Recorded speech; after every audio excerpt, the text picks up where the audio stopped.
the ultimate war. And this isn't about battles in the usual sense. Apparently not. It's presented as something that transforms, fundamentally, human nature itself. And it even puts a date on it, sort of, mid-21st century. Wow. Okay. So our goal for this deep dive is, I guess, to follow that argument. Trace how war changed according to this material. Yep. Look at the different stages. And really trying to unpack what this ultimate war idea means and why the source calls it the greatest task facing humanity. It's quite a statement. It really is. Big claims. Okay, let's dive in. Where does the source start? Does it give a definition of war? It does. It offers a core definition. War is something that changes the state of society by destroying and rebuilding it. Destroying and rebuilding. Okay, so it's not just destruction. There's a transformation implied right there. Exactly. And then it draws a contrast between what it calls ancient war and modern total war. How does it differentiate those two? So ancient war is pictured as more direct, often fought out in the plains. It required, like, everyone's participation in a more direct communal sense. Right, like the whole community was involved on the ground. Sort of. And the goals were often pretty stark, decisive victories, sometimes even annihilation. Think Alexander, Caesar, clear aims, direct fighting. Got it. Focused destruction. So how does modern total war compare? Well, that's where things really explode in scale, and, importantly, purpose. The source argues it emerged when the reason for war changed. Ah, the objective. Yeah, it's defined by involving all people, all things, and everything. It's not just armies anymore. The entire society gets pulled in, mobilized, affected. From specific battles to the whole social fabric. Okay, so how did we get there? The source traces a path through history, starting with Rome. Right. Roman wars initially were more like that ancient model conquest, wars of destruction. Okay. But as Rome expanded, became this huge empire, the nature of its wars shifted. The source says they started involving the whole population more deeply, ideologically. Ideologically. How so? It wasn't just about grabbing land anymore, but about maintaining the whole Roman system, the Roman idea. So conflicts became, more complicated, often longer, less clear-cut victories than in their early days. Interesting. So even back then, you see war shifting beyond just physical fighting towards involving the whole society's beliefs. What's next after Rome? The feudal period. Yeah. The source kind of characterizes that as a time of long, often indecisive wars, lots of conflict, but maybe more fragmented, less about those absolute wins. Right, sort of simmering conflict. And then Napoleon. The source really highlights him as a turning point, doesn't it? Oh, absolutely. The early 1800s, the Napoleonic era.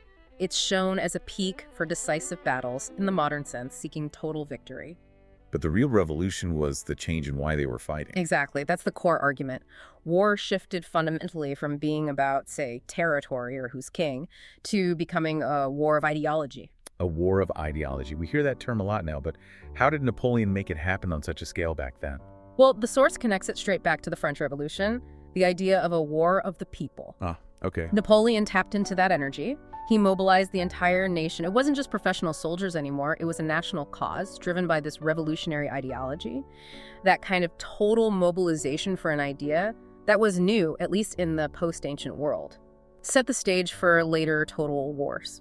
A huge shift. And this had knock-on effects, right? Right. Especially on German military thinking. Yeah, definitely.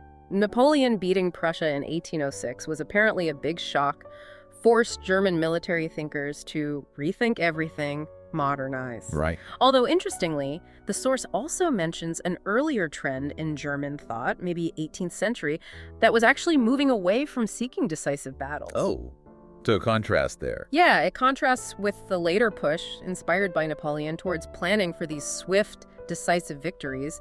The kind of thinking that eventually led to things like the plans before World War I. Which leads us directly into the world wars. The source presents these as the terrifying peak of this total ideological warfare. Pretty much. Germany under Hitler specifically is portrayed as pushing for this incredibly destructive total war. Almost like a return to ancient ideas of annihilation, but with modern technology. Exactly. Industrial scale destruction. Think of the invasions of Austria. Belgium attempts at lightning-fast, decisive wins. And yeah, technology was key. Made destruction possible on a scale nobody had seen before. And the Maginot Line gets mentioned. As a prime example of how static defenses just couldn't cope with these new, fast-moving, technologically advanced forms of total war. And the ideological part just got stronger. with the big global players. Absolutely. You have the rise of the US and the Soviet Union, each with these powerful, opposing global ideologies. That just intensified the whole concept of total war, even during the Cold War standoff. Right. The source even touches on things like US influence on post-war Germany shaping new kinds of total war, mentions Molotov, Churchill's understanding of defense limitations. It's all part of this picture. The source also flags the Russo-Japanese War, 1905. Why is that one mentioned? It's cited as a key early 20th century example of a modern, decisive war that really shook up the global power balance, showed the changing nature of warfare on a world stage. Okay, so we've tracked this evolution. Localized destruction, then total societal mobilization, driven by ideology, powered by technology. Now, the big one, this ultimate war concept. Anosha, what is it if it's not a physical war? Right. That's the absolute key point. The source is adamant. It's not soldiers and tanks. It's something that changes humanity. It's about transformation, not conflict in the usual sense. Changes humanity. How profoundly are we talking? Radically. The source suggests it forces a complete shift in society and human values. And it's unique because, unlike past wars, there's no escape. No escape. It will involve all of humanity, everyone, everywhere. You can't sit this one out, apparently. Wow. So total involvement, but the battle isn't physical. What's its purpose then? It goes beyond even Napoleon's ideological wars. Way beyond. The purpose stated is transforming human nature itself. Human nature. Yeah. It implies needing a total overhaul of how we think, how society is organized. Humanity itself becomes the thing that needs to be, well, fixed or changed. We have to correct ourselves. Transforming human nature. That's huge. What makes such a fundamental shift necessary? What drives it, according to the source? It points mainly to two things. Human knowledge. Right. So, scientific progress, technology, and the adoption of new ideologies. These forces essentially push humanity into a situation where this massive transformation becomes unavoidable. Which puts the responsibility squarely on us, doesn't it? It sounds like we're not just passive victims here. Not at all. The source frames it as a critical choice humanity faces. Either destroy themselves or to transform. So the ultimate war is really a kind of war of self-transformation. That's a good way to put it. The source sees it as this necessary struggle where humanity has to confront and overcome its own destructive tendencies. We must correct ourselves. And new ideas, new philosophies, those are the tools, the weapons in this kind of war. Exactly. New ways of thinking are presented as essential. The source even looks back at the period after the French Revolution as a sort of second Renaissance. Laying the groundwork. Yeah, maybe creating the intellectual tools needed for humanity to face this future transformation. The language used about the timing is striking too. There's not much time left. Calling it the greatest task facing humanity. It feels very urgent. It definitely frames it as the defining challenge, maybe the defining challenge for humanity, with a potentially closing window to deal with it. And there's a specific mention of Japan's experience. Yes, it brings up Hiroshima and Nagasaki. Okay. Says that experience gave Japan this incredibly stark lesson about total war's endpoint. Right.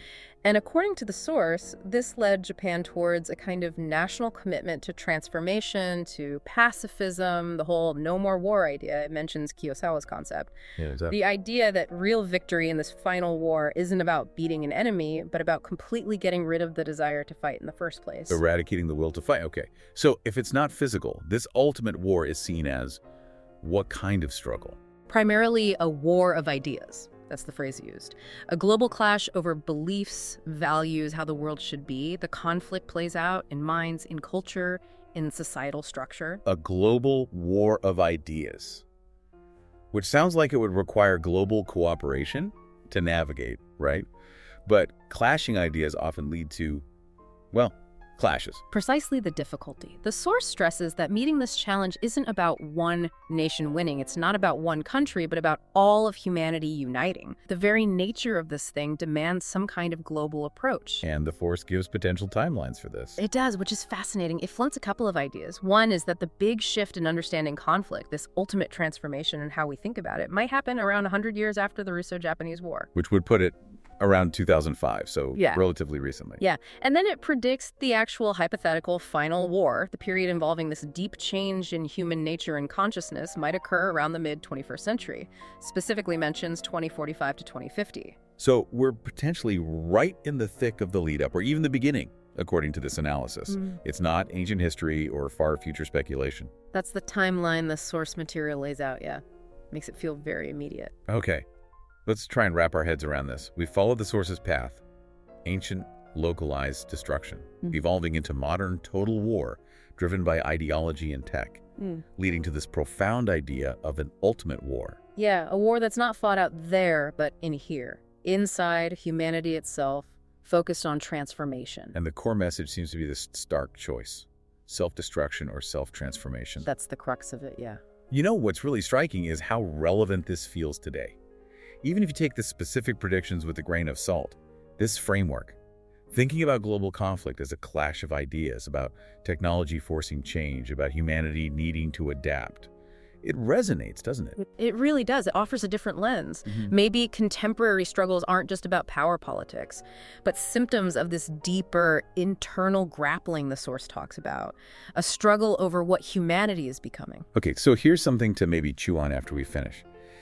If this source is onto something, if the real ultimate war, if this war of ideas, this need for humanity to correct itself, to transform, and if there isn't much time left, what does that actually mean for you listening right now? How does it change how you view the conflicts playing out globally or even locally? What does a personal war of self-transformation even look like? And what part could any individual play in a war where the battleground is consciousness itself? Heavy questions. Definitely something to think about.